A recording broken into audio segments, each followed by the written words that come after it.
to a warm, welcome everybody to a warm and wonderful day here in Maryland. And speaking of it being warm, we got to think about how we address extreme heat, extreme cold, and how we take care of our Marylanders as we move forward. Welcome to the Maryland Clean Heat Opportunity webinar.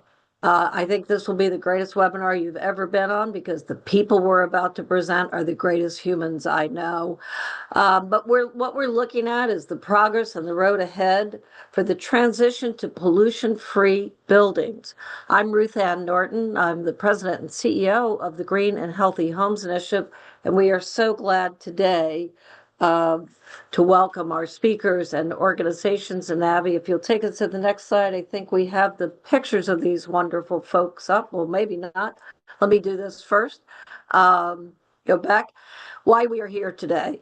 2 years ago, many of us stood together with great excitement as Governor Wes Moore placed Maryland squarely in national leadership by an extraordinary executive order. And that executive order had amongst its priorities the development of new clean heat standards and zero emission heating equipment standards, ZHES or ZHES, depending on your preference there. This was all built on a publication led by the Maryland Department of the Environment and others on Maryland's climate pollution reduction plan. And then in October of 25, the Maryland Clean Heat Coalition announced its formation to help move forward the aspirations of the Moore administration to work in partnership to bring the best evidence, best practices, and to ensure that together we would see the day come that we will implement clean heat standards and a zero emission heating equipment set of regulations. So we're here today to talk about where are we, what will it take to cross the finish line, and what will our future look like if we do. So next slide, please. I want to introduce our speakers. We are delighted to be joined by Mark Stewart, who is the Climate Change Program Manager for the Maryland Department of the Environment. And Havemann, my colleague from the Clean Heat Coalition, who serves as the Deputy Director and General Counsel for the Chesapeake Climate Action Network, you all may know as CCAN. Also joining us today is Jim Conlon, I think the most excited man to be working on clean energy. He's the founder and president of Elysian Energy, and our friend and amazing advocate, José Coronado-Flores, who is the founder and president of Flores Photovoltaics. I will always mess that up. We're going to hear today first from Mark and myself and Ann, and then Jim, to bring perspectives of why we're in this work, what we aspire to this work. And when we are done, Jose is going to join us, and we're going to be taking questions and really discussing. Also, Jose and Jim will discuss the role of the business sector and how we can advance the sector, how we can get cleaner and healthier futures for Maryland. So, Mark, I think you're first up, and thank you for joining us. Thank you for having me. Yeah, we've been thinking a whole lot about how to decarbonize and reduce air pollution from the building sector in Maryland at the Maryland Department of the Environment for a long while now. My team developed and implements the building energy performance standards for large buildings, and for the last couple of years, we've been developing and seeking input on draft clean heat standard and zero emission heating equipment standard programs, and I'm going to give you all a quick overview of what those programs are today. Before I do, quick public service announcement. There is wildfire smoke blowing in from Canada right now. It's a code orange air quality day, and we're projecting it may be a code red day tomorrow. So do keep that in mind if you have any plans especially children and people with compromised cardiovascular systems, it may be dangerous to be outside tomorrow. And I think that's relevant because we're seeing increased incidence of forest fires around the world, driven by climate change. So next slide. Why are we focused on reducing emissions in the building sector? Burning fossil fuels in buildings produces air pollution that's harmful to human health, and it contributes to climate change. It also costs a lot of money. So on the next slide, what you'll see is, high level, when we look at for the average household in Maryland, when they switch from using oil or propane, these are fairly expensive heating fuels, to heat pumps, that savings can be, around $1,700 a year on average, really significant savings there. And even for natural gas customers, sometimes we see, more marginal savings going to heat pumps. And I'll explain during this webinar briefly, and I think probably a lot of people on the line understand that, heat pumps are a solution that we're all looking at because it produces zero emissions on site and can do that with great energy levels of energy efficiency. Next slide.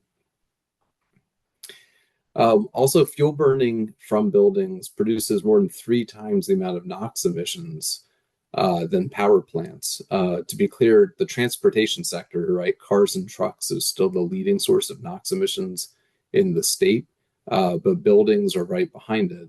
So it's a really significant source of harmful air pollution in the state. Next slide. NOx emissions is harmful to human health, including asthma, lung cancer, heart attack, and stroke. There are a number of health effects of breathing in this air pollution. And of course, Maryland is working hard to improve air quality for all residents in the state. Next slide. Unfortunately, for the last couple of decades, we haven't really seen a reduction in the amount of fuel use used in the building sector.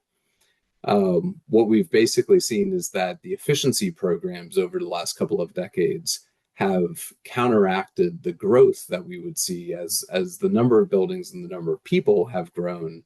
And we have not seen, I guess, fortunately, that fuel use has increased as we've built out the state more and added more buildings. But basically, the effect of efficiency gains is just negating that growth pattern. So we know that more policy solutions are needed to support the transition away from fossil fuels in buildings and toward cleaner and more affordable energy solutions. Next slide. And these are among the reasons, as Ruth Ann mentioned, why Governor Moore ordered MDE to propose a zero-emission heating equipment standard and a clean heat standard to support this transition. And I'll talk briefly about each of those policies in the next couple minutes here. So starting, next slide, here with the zero-emission heating equipment standard, this would establish NOx and greenhouse gas emission, or GHG, limits for space heating and water heating equipment, and it's focused on helping people save money. We're developing this in partnership with organizations called the Northeast States for Coordinated Air Use Management, or NESCOM, and the Regulatory Assistance Project, or RAP. Next slide. So in late 2024, NESCOM published what was called the ZHES Model Rule.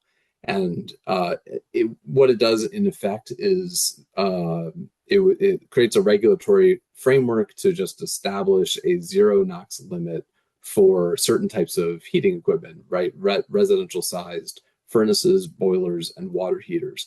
The effect of that policy would be basically on a date certain, new heating equipment installed in Maryland would have to achieve a zero NOx limit. Now that has some real consequences, of course, which I'll talk about in a second. But that was the initial model rule that we sought input on. So in the next slide, what I'll do is just highlight very quickly, why are we so keen on heat pumps being a great solution for a lot of Marylanders? And that's because you've got one device for both heating and cooling, right? A heat pump is both your air conditioner and it's your heating system. Heat pumps, what we see in terms of the typical heat pumps that are installed versus the typical air conditioners that are installed, often the heat pumps are more efficient even in the cooling mode, so it can reduce cooling costs and address summertime peak energy demand. They're also more efficient than other heating systems, and as I mentioned earlier, especially if you're an oil, a propane, or heating with electric resistance, you can save north of $1,000 a year by switching to a heat pump. Reducing gas risk explosion. Unfortunately, a number of Marylanders have died in recent years due to explosions caused by gas leaks inside of buildings.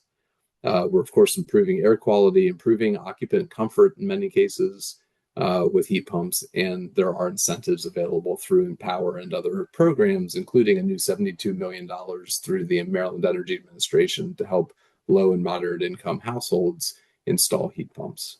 Next slide. So the feedback that we got on the model rule over the last year was that, number one, there's strong support for MDE to establish standards, right? Clean air standards for heating equipment. There's pretty broad support for heat pumps. Customers, contractors, manufacturers all praised the performance of modern heat pumps, and a number of them noted how much heat pump technology has improved over the last couple of decades. There were concerns about upfront costs and costs about the concerns about the energy costs with heat pumps, and it was all generally around the idea that electrification makes sense for a lot of people in a lot of places across the state, but we have to be careful about not forcing everyone into an electrification project, because in some cases electrification projects can be very expensive, and compared with a new furnace in some cases you could be substantially increasing both upfront and in some cases possibly upfront costs and not recouping those costs through avoided energy cost savings. So, we have to be really careful about the right policy design to not force people into very expensive electrification projects. We also heard a number of stories from customers that they were interested in heat pumps, and they were going to contractors saying, "Hey, tell me about the heat pump," or "Can I get a quote for a heat pump?" And a lot of contractors are just like, "Nah, you don't want that." And we kept on hearing that story over and over again, which definitely influenced our thinking about what's the right approach to this. So if you go to the next slide, what we are considering is the development, and this is in coordination with other jurisdictions that are thinking along these same lines, of considering a waiver under ZHES that would allow for new fuel burning or emitting equipment to be installed when, number one, the installer is registered with us and trained on how to administer this waiver. And what that means is that they would have to provide their customer a quote comparing the cost for the zero emission option, typically a heat pump, and the emitting equipment option. So you can think of this as, your heating system fails, you call up a contractor, and they would, instead of just saying, "Yep, your furnace is busted, got to install a new furnace," they would also be obligated to tell you, "You have another option, it's called a heat pump, here's the cost of doing that." That on their quote, they would have to, of course, include the equipment and labor costs of option A versus B, the available incentives that are out there, and all adding up to your total installed costs. We would also ask that they provide information about the air pollution impacts of the zero emission and the emitting equipment options. That's information that the MDE could provide. And they would have to provide a justification for why they think that the new emitting equipment option instead of the zero emission option is best in that case. Otherwise, just in terms of making sure that people aren't waiting around for MDE to actively approve these things, it would be set up as an automatic waiver process. So the contractor, upon submitting, uploading that quote and justification in this waiver app, would basically get an automatic approval, so that they could same day go pick up a new furnace or boiler, whatever they needed to restore heat in somebody's home. So we are looking for feedback on this, and we welcome feedback that you have today on it. The other policy, because we know that we need more incentives, more financial support, is called the Clean Heat Standard. So this would require that building sector emissions reduce on the pace needed to achieve Maryland's goals. And it does that in a way by providing more funding to help people install these clean heat measures. So the next slide, you'll see that the way that that works is that we would require heating fuel providers to deliver an increasing percentage of clean heat services to encourage them to become clean heat providers and to help their customers increasingly improve weatherization, right? Insulation and air sealing, replace old fossil fuel equipment with, clean heat pumps and other solutions that drive down emissions and reduce energy costs, right? That's the goal. But to get heating fuel providers engaged in that initiative. Next slide. So it would be the gas utilities and oil and propane distributors that would have some requirements to help their customers make a clean heat transition. No one else is obligated under this, but people, including building owners and residents, would benefit. HVAC contractors and housing providers could earn credits by installing heat pumps and doing other things that really drive down emissions in the building sector. Next slide. Things that would earn credits would include insulation, air sealing, heat pumps, heat pump water heaters, solar thermal, biofuels, hydrogen, really anything that's displacing fossil fuel use in the building sector would be creditable on a life cycle emissions basis. Addressing energy equity is a really important component of a clean heat standard. So some of those credits that would be earned out in the community would have to be coming also from low and moderate income projects, so that we are ensuring that low and moderate income households are benefiting from the program at least at the same pace as high income households. Next slide. We see there are a lot of benefits to a clean heat standard. It sets a clear, predictable, long-range schedule for Maryland to transition from fossil heat to clean heat. It obligates parties. Obligated parties are motivated to promote the lowest cost options for deploying clean heat measures, which includes promoting existing incentives like the ones that are available through MEA or DHCD or the Empower program. It supports other policies like our building energy performance standards or zero emission heating equipment standards. It ensures benefits to low and moderate income families, allows diverse customer choice, and supports heat pumps with credits and promotes replacement before failure. And this is, I think, my final slide. Just a quick overview of where we are in the rulemaking process. So on the top end here, on the top half of the slide, you have our timeline for the zero emission heating equipment standard. We are, as I mentioned, right now collecting input on the flexibilities, that quote and waiver process that we're thinking about. We intend to move toward a proposal within the next few months and be able to adopt final ZHES regulations in 2027. Similarly, with the clean heat standard, we actually are wrapping up, I think we wrapped up just yesterday, a 4-part series, a webinar series on the clean heat standard. We're collecting input on that through the end of July. And then we're hoping to be able to move forward with proposed regulations soon and be able to adopt that also in 2027. The CHS would come into effect in 2028 and ZHES would come into effect in 2029. So happy to participate in the rest of the conversation today and take questions if we have any later. We do have one question for you, Mark, and we can just take that really quickly. But it says that for the ZHES waiver, the contractor, quote, wouldn't have to cover anticipated operational costs, just the installed cost. You can think about that now and answer it later, or if you have a quick answer to it now as we keep moving. Yeah, we're looking at that right now. It's my preference that some indication of energy cost savings would be part of it too. There's a legal question in there for us that we're exploring in terms of our opportunity to require an energy cost estimate. Right. We're going to keep moving. I'm going to spend a few minutes here with you on why Green and Healthy Homes is in this work and why we believe we should be moving forward with a clean heat standard and zero emission heating standard. And I will have to admit that we are less thrilled about the waiver options. And I think the state knows that because we are big believers in setting the standard and having the market move and use the right incentives to support contractors, drive the market cost down as movement happens.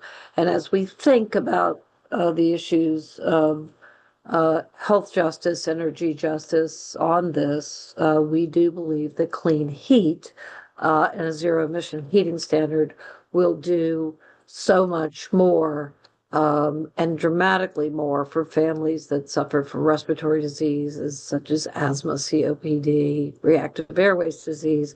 We have seen this happen in our work and with dramatic movements when we introduce cleaner energy and better indoor air quality.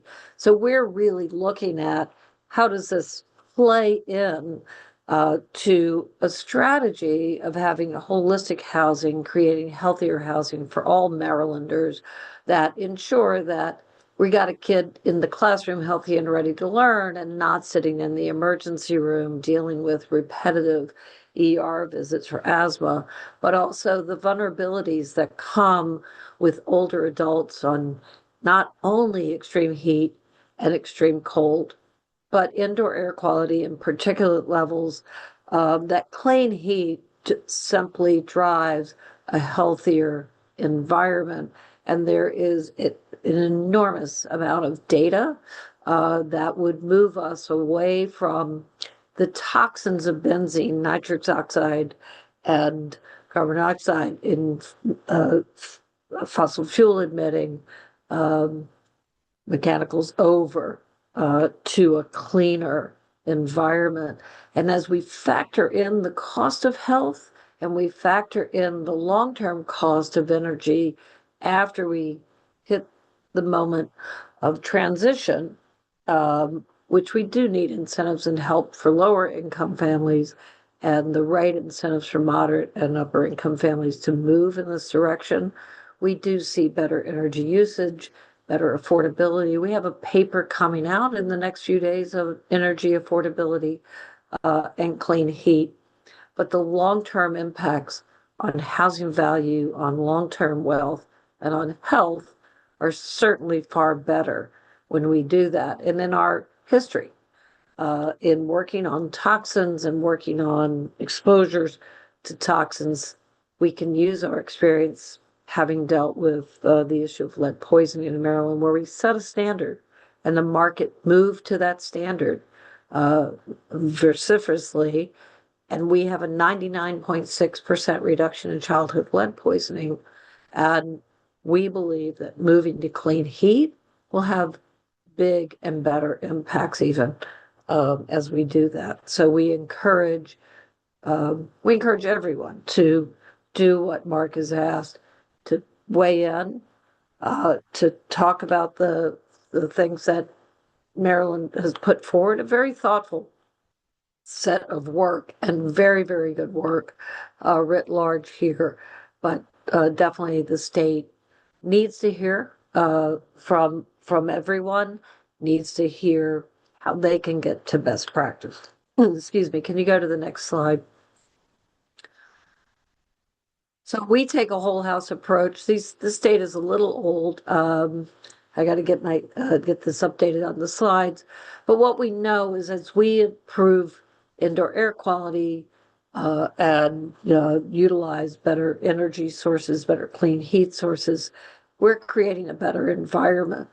Our studies that we have done for federal agencies that have been vetted by universities across the country show a 66% reduction in asthma-related hospitalizations. We just got in data on some of our work for one of the major Medicaid organizations we work with here in Maryland around this issue, where we showed a 44.1% reduction in emergency room visits These are significant savings for the healthcare system and significant savings and opportunities for families. But some of the other benefits that we've seen is that we are able to increase school attendance, we're able to increase work attendance, and this is especially impactful for families who are doing part-time work, who are hourly wage. Really important that they are able to get to work and not dealing with the fallout of carbon emissions. And our latest data shows that we are creating about $3,000 per patient in Medicaid savings over a year. So this is significantly different than the initial study, but it is what our data is showing us today. And what we also know is in homes that are hit by respiratory issues, there's usually not just one child or one adult with those issues, that we are looking at multiple individuals in a household, and we see those savings per person. And our average energy cost savings are well north of the 404 that we saw in our initial study that we did for HUD. Can we move to the next slide? So we're looking at this opportunity, right? How energy and clean energy plays in our health, housing, resiliency, and affordability. I often say there are three things that are keeping Americans up at night and they're struggling with: the high cost of housing and the gap in affordable housing, the high cost of health, and the high cost of energy. We believe strongly, and we believe the data shows in the work that we do across the country and here in Maryland, that moving to clean energy actually addresses those three concerns in a positive and impactful way in the short term and certainly in the long term. And so we really need to be building that contractor base and the ratepayer and resident and citizen awareness of what are these benefits of clean energy, right? But as we shift those investments, we're able to create a lot of savings that we can put into other intractable issues that help families live a better quality of life. So we're looking to utilize clean energy to also help us tamp down deferral rates that families often face in other housing intervention work, and combine together the health and safety work with energy and clean energy sources that include not only non-carbon emitting appliances, but solar. And leveraging that to do many, many things in the local sectors, right? Improve workforce opportunities for contractors. Long term, we have to deal with climate change. It's a reality. We have to shift that workforce there. But also, we have to think about housing value and that value of homes that increase when we upgrade electrical and increase when we lower the cost of long-term maintenance and lower the long-term cost of energy for families. We're here to close the gaps, build better equity in every neighborhood throughout Maryland, and to live by the mantra set by the governor to leave no one behind. Let's go to the next slide. So we know in our work where we are led by a community advisory board who's helping us think about our hardest hit communities, not only in Baltimore, but throughout the state, of what the benefits for electrification are. But one very, very clear benefit that is felt immediately is the dramatic improvement in indoor air quality. RMI did a study a couple of years back that showed that a home with a gas stove will have a 42% higher chance of exacerbating asthma, and the reverse is true. If we move off of gas stoves, off of other carbon emitting appliances, we're going to have a better benefit for health. Nitrogen dioxide is one of the most dangerous human air pollutants for human health. And I look at benzene and nitrous oxide, carbon monoxide. the same way we took the lens to look at lead, neurological damage, reproductive damage, cardiac impacts, clearly respiratory impacts. So we are really focused on making Maryland healthier, to make Maryland more resilient and prepared better for the future. And we think clean energy is the path to do that. And we don't think it because it sounds nice. We think it because the data shows us that. We think it because we're listening to our families on the ground and listening to what is transformed for their lives when we take these steps. So let's go to the next slide, please. So we do a lot of work valuing the health impacts of electrification and improved indoor air quality, improved energy efficiency. And as you can see, we're looking at these things to look at the health improvements that have shown out of studies that are coming out of Stanford and all throughout the country. And by the way, the Stanford Wood Center has an amazing new thing on their website showing those health benefits of electrification. But we're looking at morbidity and mortality rates, asthma and ED visits, cardiac impact, bronchitis, and other respiratory. We are trying to look more upstream on the issues of SIDS and lost work days that happen when you have poor indoor air quality. So let's keep going on the next. So comfort, protection from extreme heat, extreme cold. Everybody wants that, right? Electric heat pumps, the technology is improving to provide for this. You're able to get 2 for 1 often. And there's really nifty technology that continues to advance through window AC units. And when we survey people who are adopting this new standard, we are getting high satisfaction from clients. They prefer the feel that they're getting, and that matters too, how you feel a lot. And they are seeing this new generation of technology is really benefiting them even at extremely low temperatures, and certainly helps us beat the heat. So let's go to the next slide.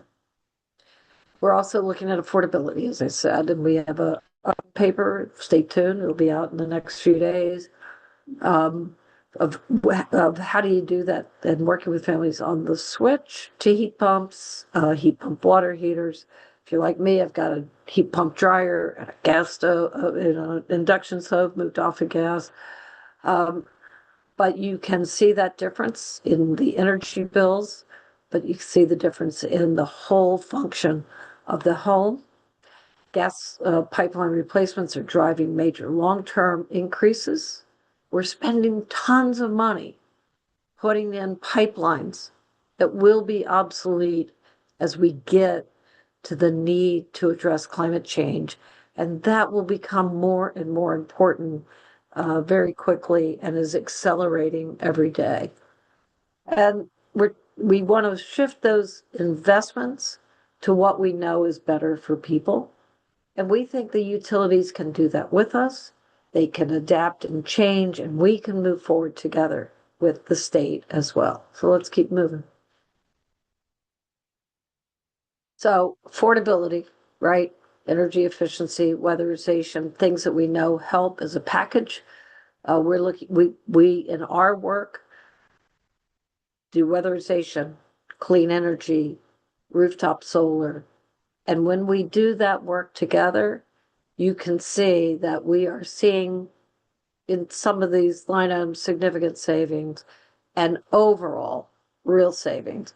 And the gas stove change for us is more absolutely about health, but the other savings can be quite significant and mitigate that initial cost of implementing the new technology. So let's go. Next slide. All right. I am really happy to turn this over to my partner here, Ann Havemann. So Ann, thank you. Sure. Hi, everybody. Good afternoon. So I'm going to talk briefly about the clean heat rules from a climate and environment perspective. I'm Ann Havemann with the Chesapeake Climate Action Network. We are a grassroots group with tens of thousands of members in Maryland, all of whom care about climate solutions and advancing clean energy in the state. And in setting an example for other states. And with these rules, Maryland really is on track to set an example from the others for other states so that other states can learn from what we're doing. Next slide, please. So clean buildings. We've touched on this briefly, but many buildings in Maryland use when they are you know, heating their buildings or heating hot water, they use oil and gas. They burn oil and gas in the building itself. This graphic that we have here is from 2021, but it was produced for the Maryland Commission on Climate Change, and it shows if you add it up, it is looking just at residential households in Maryland. 50% of residential households in Maryland are using either natural gas, fuel oil, or other, and that includes propane to heat their home. So you're talking about half of, the residential building stock in Maryland is burning these fossil fuels on site. So the energy used in our buildings is one of the largest sources of climate and air pollution in Maryland. So improving our buildings is one of the biggest chances we have to cut emissions, to lower our utility bills, and to create healthy air for everyone. Next slide, please. So this has been touched on, but I want to just touch on it again because it's I think, a little known fact that we try to get out as much as we can. Fossil fuel heating equipment is really an underappreciated driver of unhealthy air pollution in Maryland. When you add it all together, residential and commercial buildings, the NOx that they produce 3 times more NOx than all of the state's power plants combined. So this is from a Cutting Through the Smog report that GHHI and Sierra Club and CCAN put out several years ago. And, when we put it out, we didn't even know this. So this is a building pollution and the NOx that the buildings vent outside when they are heating their homes or heating their water is a huge source of NOx pollution. So eliminating fossil fuel building pollution in Maryland would remove nearly as much NOx as taking half of the state's diesel vehicles off the road. So, we have a real opportunity here to reduce NOx emissions in Maryland. Next slide. And, we need to seize upon that opportunity because NOx pollution from burning fossil fuels in buildings is actually increasing. It increased nearly 4% between 2017 and 2023. This is at a time when Maryland is really, taking major steps in other sectors to reduce NOx pollution. We've been out of attainment for, a number of years, especially in the Baltimore region. And Maryland's been taking very significant steps to reduce NOx emissions and get back into attainment. But building pollution, NOx from buildings is on the rise. And so, this is an opportunity to decrease that NOx. Next slide, please. So climate change, we are experiencing another 100-degree day. We have smoke from wildfires blowing in. I'm realizing my kids are outside at camp today and I need to do something about that, especially for tomorrow. So Mark, thank you for that public service announcement. It reached me. The climate is getting warmer, wetter, and wilder. We know that. We're seeing that. Maryland's climate could resemble Mississippi's in about 50 years. There's a host of, negative implications that come with climate change. And, I could spend way more time than you want me to spend talking about that, but I'm going to talk about how expensive it is, and I'm just going to highlight some recent examples. So there was a freeze in late April. It was a warm spring, and then there was a late April freeze, and it wiped out it wiped out vineyards in Maryland. It killed 36% of the state's grapes, which will result in a hit of $24.4 million in wine sales from the 2026 vintage. Congress is considering the NDAA, the National Defense Authorization Act, right now. And in that act, they are poised to approve $86 million to protect the Naval Academy in Annapolis from flooding. So these are just two of many recent examples of, the millions of dollars that we are either spending or losing because of climate change in Maryland just in the past, few months. For all the other reasons that we know about, including the fact that it's so expensive, we need to deal with our climate change problem in Maryland, in the US, and in the world. And Maryland, passed one of the strongest climate change bills in the country. I think it has the strongest greenhouse gas reduction goal in the whole country. The bedrock of Maryland's climate plan is the Climate Solutions Now Act. That's what this graph on the right is showing. By law, Maryland's required to reduce greenhouse gas emissions 60% below 2006 levels by 2031, and then to achieve net zero by 2045. And the graph is showing how we're going to get there. All sectors are implicated. You can see a decrease in the electricity sector, and the greenhouse gas emissions coming from the electricity sector as we, bring more clean energy on board. And then right under electricity, there's a commercial and residential line. And you see that stays about the same, as Mark was saying, that's been about the same, even though we've added some additional housing and, greenhouse gas emissions have stayed relatively flat. That is good news, but, we can't afford to stay flat. We need to decrease. And so starting in 2030, you see that those blue bars begin to decrease. And, that's these clean heat rules kicking in and, a number of efforts that we're doing to reduce greenhouse gas emissions from buildings. Next slide, please. So the climate benefits, fossil fuel use in buildings represents about 16% of Maryland's greenhouse gas emissions. And buildings actually consume the majority of the state's electricity. We have talked about Governor Moore's executive order entitled Implementing Maryland's Climate Pollution Reduction Plan. And it did two notable things for the purposes of this conversation.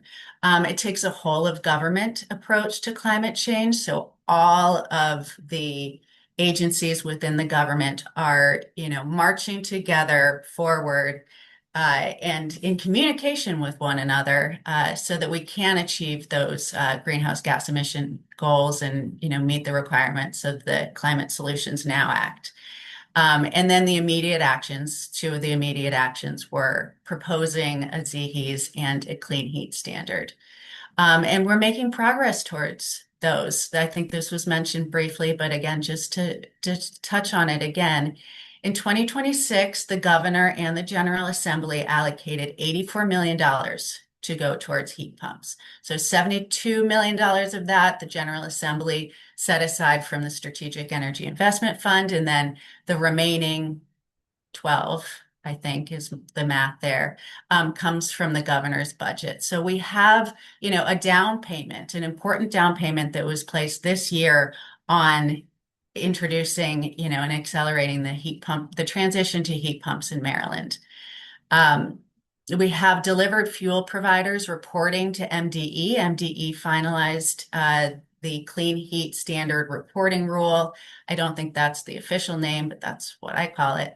Um, in December of 2025, and it's to understand the universe of delivered fuel providers, and from understanding that universe, we can effectively and appropriately regulate and make sure that we have standards in place that work given the universe that we live in. And then we have this big opportunity to continue the transition with supporting policies. We have the zero emission heating equipment standards, which we've talked about, the clean heat standard that we've talked about, we're considering. And then, this doesn't all fall on MDE either.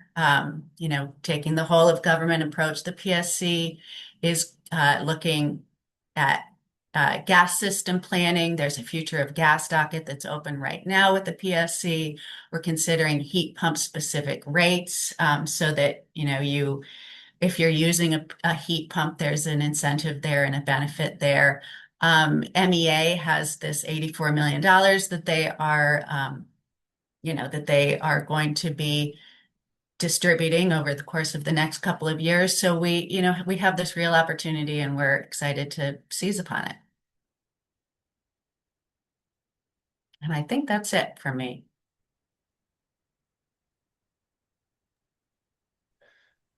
Hi, everybody. My name is Jim Conlon. I own a company called Elysian Energy. I founded it in 2007 with the idea of bringing sustainability to home improvements. So I started out as a pretty good nerd and then sort of accidentally found myself being asked to perform contracting work. So I had to figure that out sort of in reverse.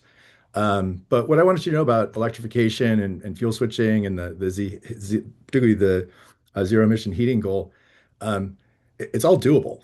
We have not encountered a home in our work on electrification, which I pivoted to in 2023, that was impossible to electrify. The details matter, of course. Before I jump in, though, I'm going to set a timer for myself because I talk a lot and I can go on and on about this stuff. And I'm thrilled to be here. But we pivoted towards electrification because we saw the demand. In 2022, when the federal government was discussing electrification, the Inflation Reduction Act in particular, that caught my eye. And so I started doing some research and discovered from an HVAC manufacturer, Mitsubishi, that 85% of the world that heats their dwellings uses heat pumps. In a strange sort of twist of numbers, about 15% of the US was heating their homes with heat pumps. And this is a few years ago, so dated info to be sure. But I mean, well, 15% felt pretty low and it felt like it would go up. So we started taking a look at it more closely. Pardon me. And then we had the honor of being selected by Montgomery County as their electrification contractor for their pilot program called Electrify MC. And so we've done a lot of this work, and there have been a bunch of lessons learned. And so I'm going to share some of those with you today. One of the big things that can be kind of hard to conceive is that, people go into a home and most of them aren't new, right? Most of the housing stock is existing. It's been lived in before, and it hasn't had a major sort of re-engineering, physical, if you will, and things have changed. Homes change over time, freeze thaw cycles. If it's got any wood in it, which it almost certainly does, wood expands and contracts with moisture. So homes age over time and they need TLC to keep them, serving their occupants. I also have to note, my wife always insists that I warn people about my face. I'm sorry, this is what I was given to work with. And when I focus on things, I've been told I look really serious, mean, or upset. I am not any of those right now, maybe serious, but it's because I love what I do.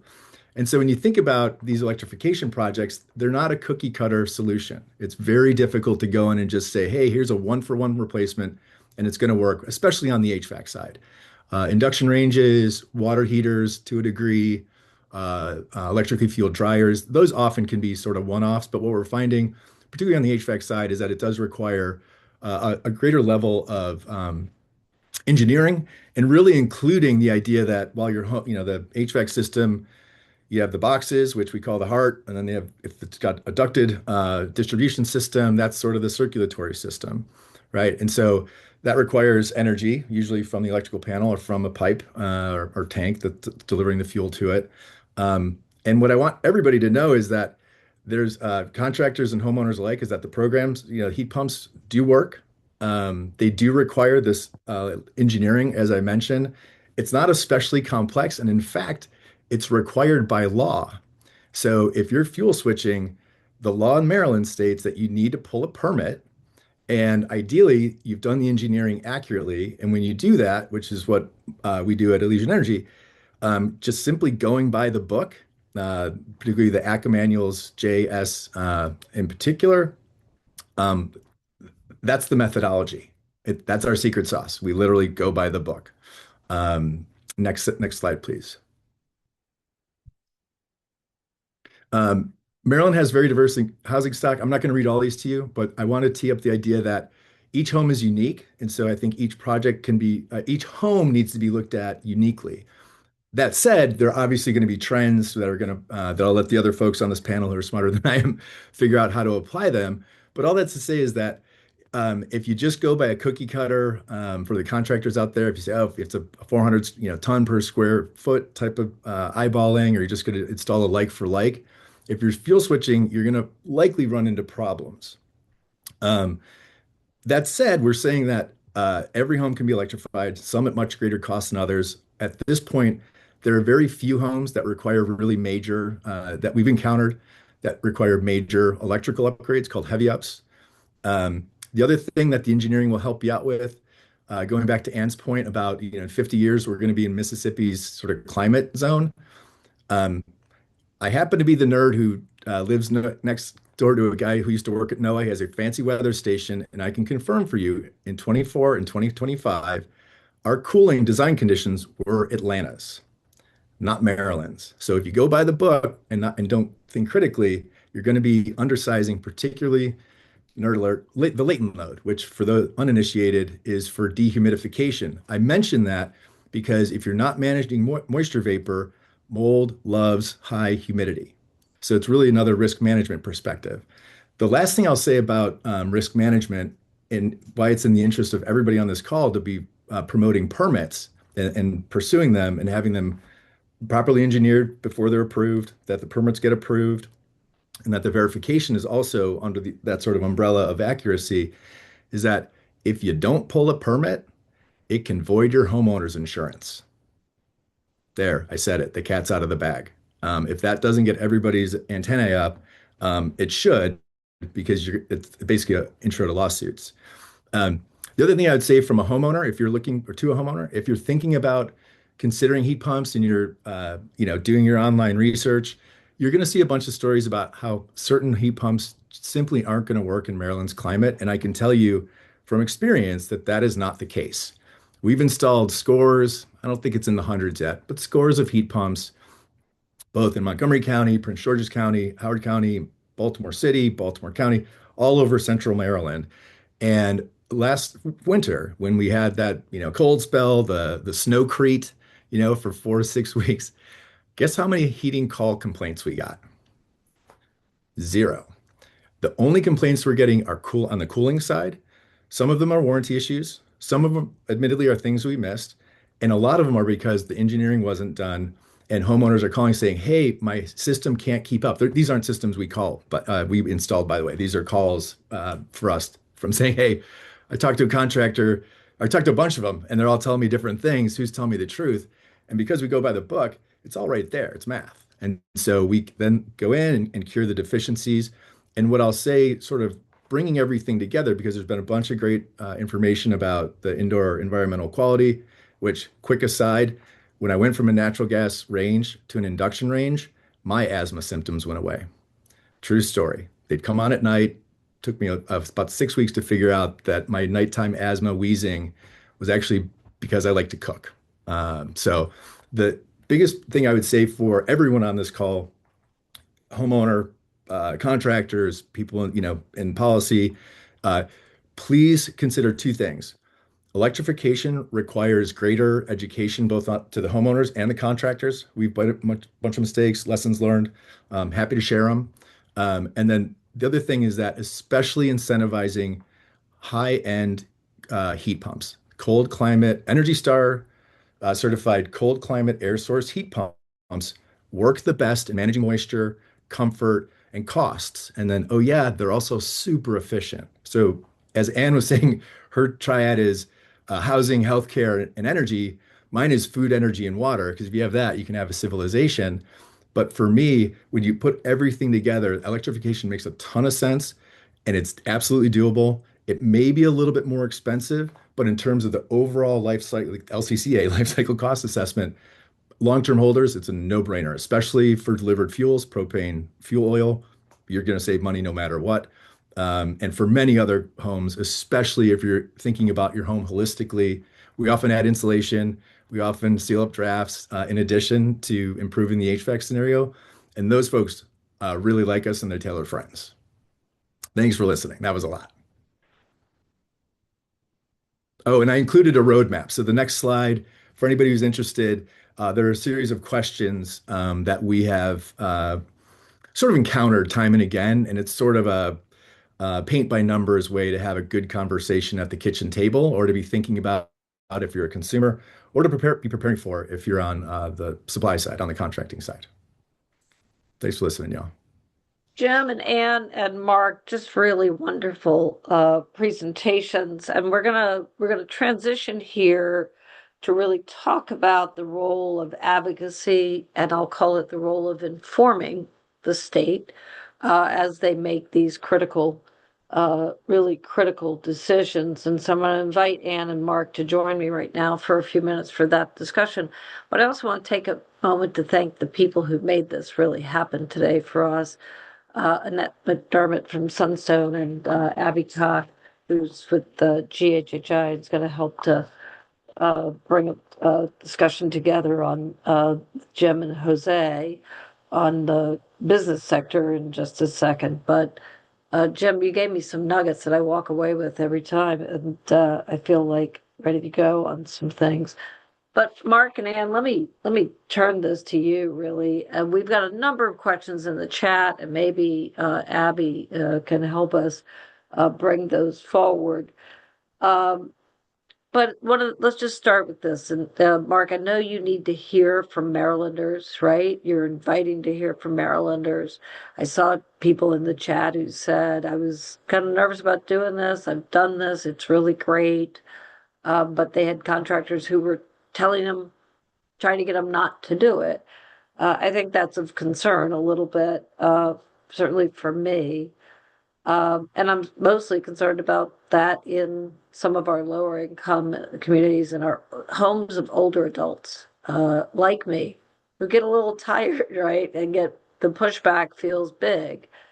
How do we ensure the benefits of clean heat is that at the center of what you're looking at is also going to reach low-income communities and vulnerable populations where we know upgrades of some kind are needed, and to do that in the way that's best for them. So Ann and Mark, could you weigh in on that a little bit?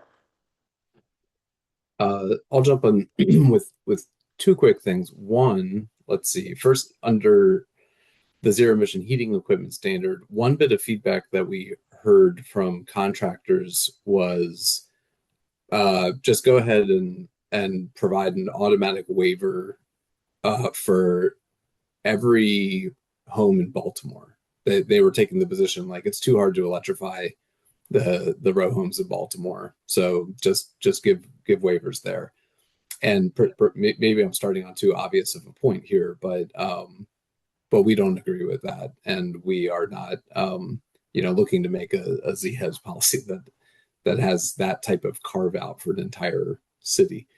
Under the clean heat standard,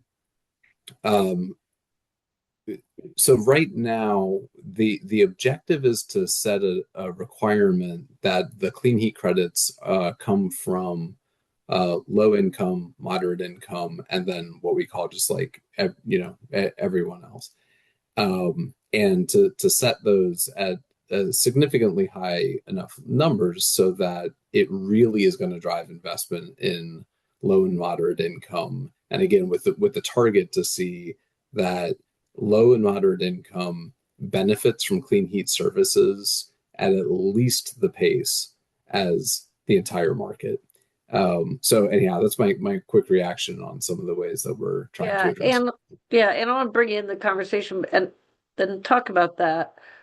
But also, if you could, in your response, because we're tighter on time, and I'll come back to you, Mark, but not only how we get to vulnerable communities, but if we were successful at getting what I'll call true clean heat standards and CHEAT standards in place, what do you see that would mean for Maryland in 3 to 5 years?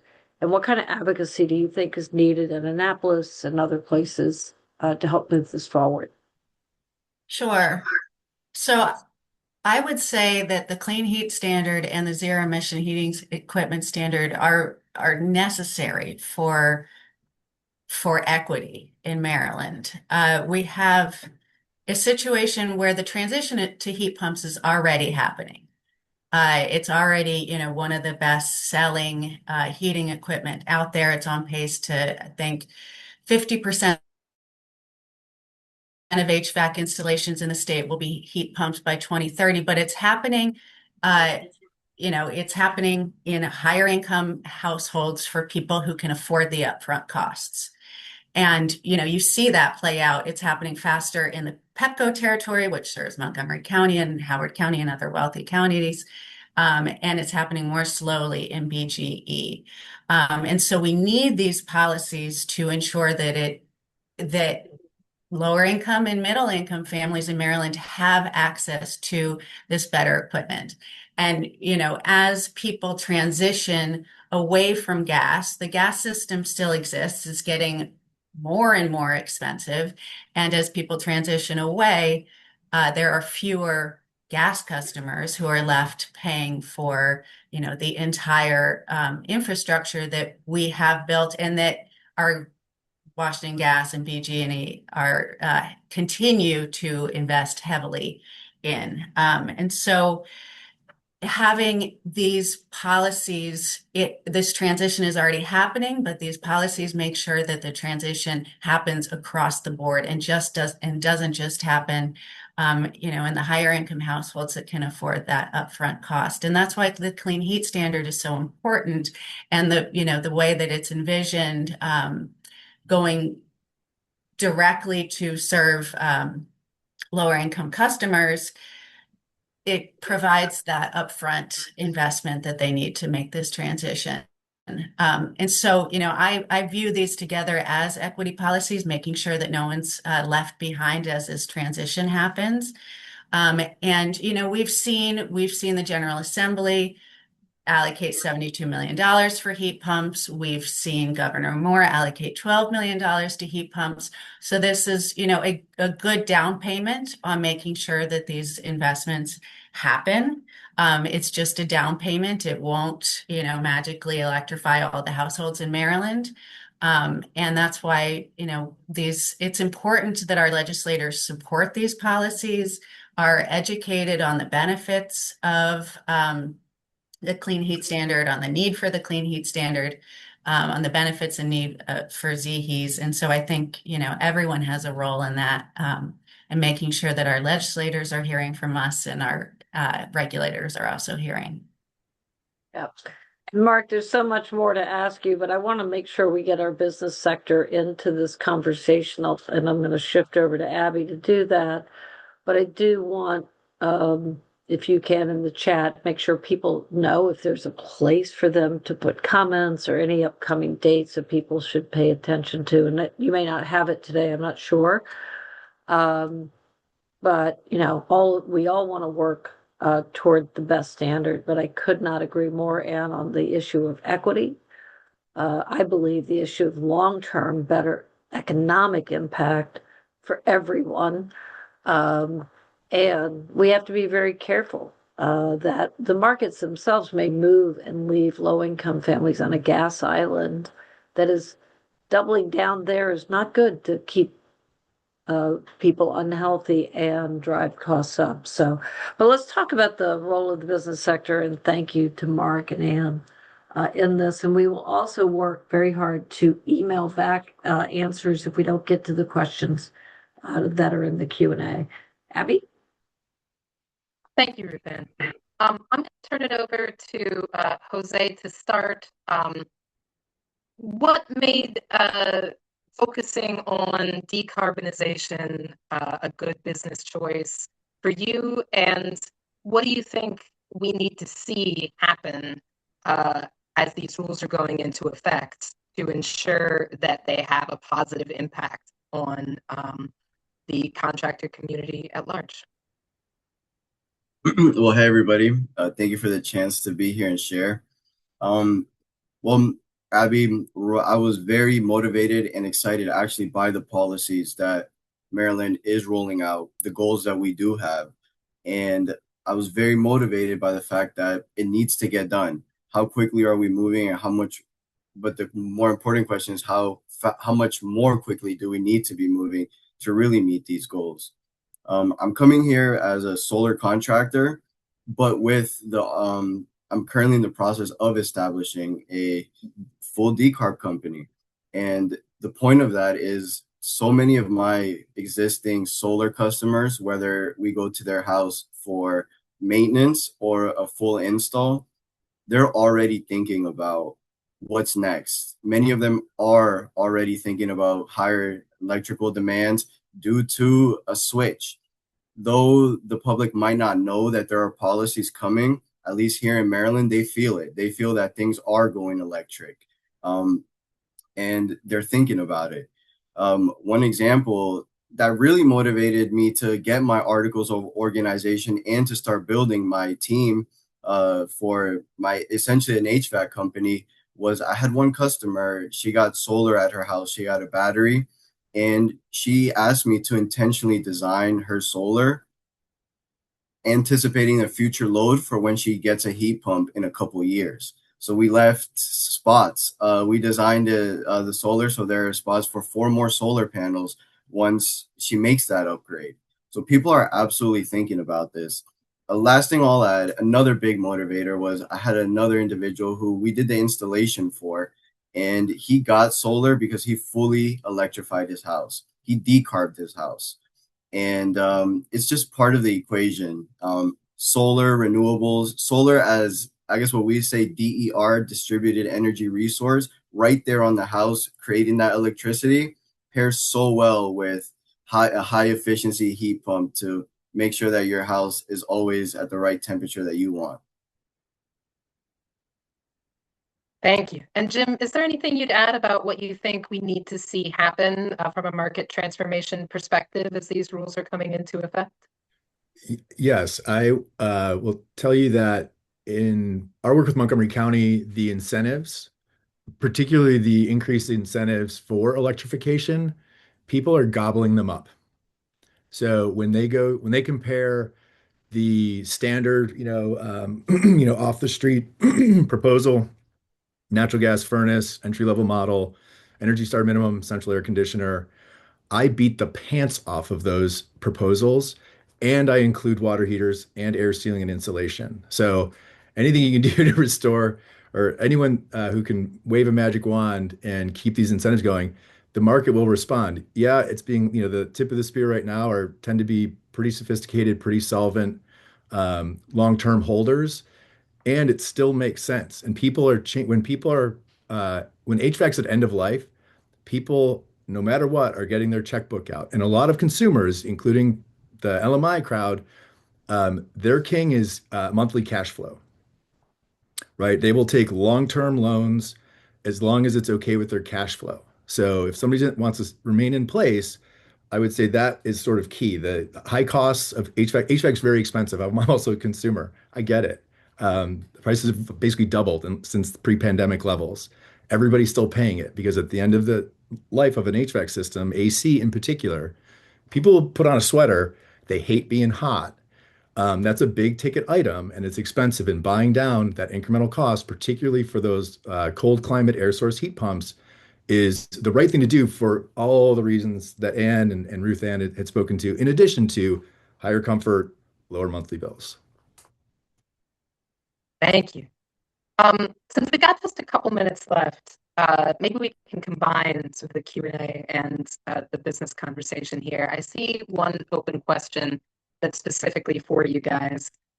Craig Keenan says, we've noticed a lot of discrepancies and confusion regarding backup electric heaters for new heat pumps. Are there resources contractors can use to design this correctly? Sometimes this greatly increases the cost. So this is for either of you guys. Yeah, if I can, I'll let Jose follow me up and correct me where I'm wrong. But basically, that's absolutely right. There are two sort of considerations, and this is get a little technical, but it sounds like it may be asked from a technical person. The first is how much heat can the ductwork carry, right? Like duct sizing matters.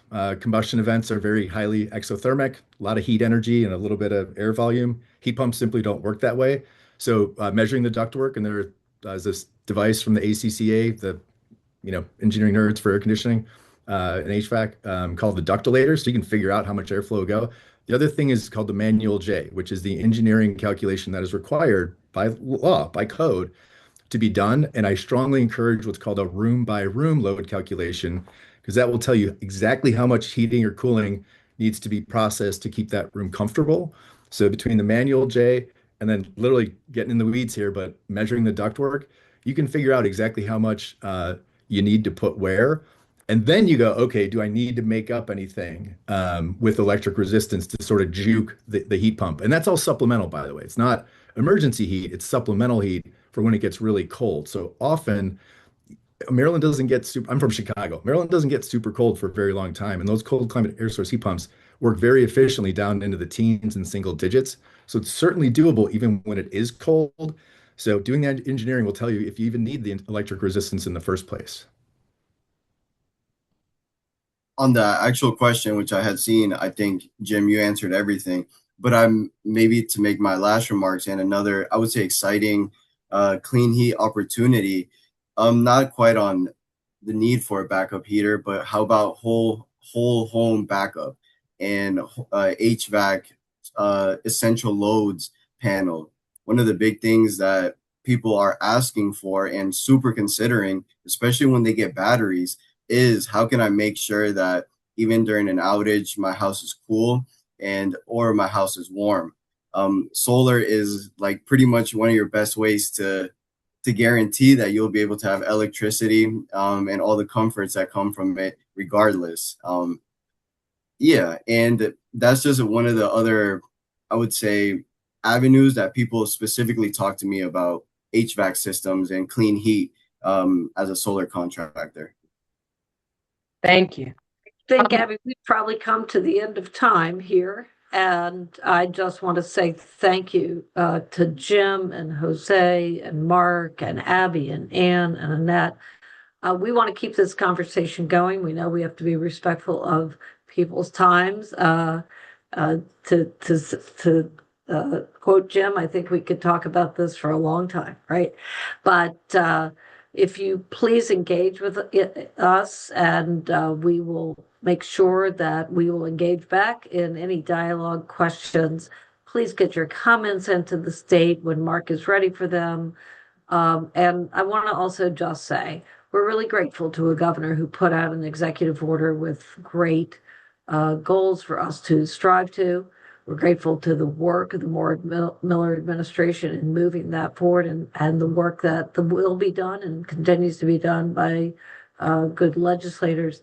But most of this work has to be done in community by people engaging and looking for the market choice that they want to make. And it's on us to ensure that people understand a market choice for clean energy is the right choice for health, for housing, for energy, and our long-term future and quality of life together. I am grateful to all of you, and really grateful to be honored to be a part of the work of the Maryland Clean Heat Coalition, just dynamically good humans. Thank you all. Have a great day. Be well.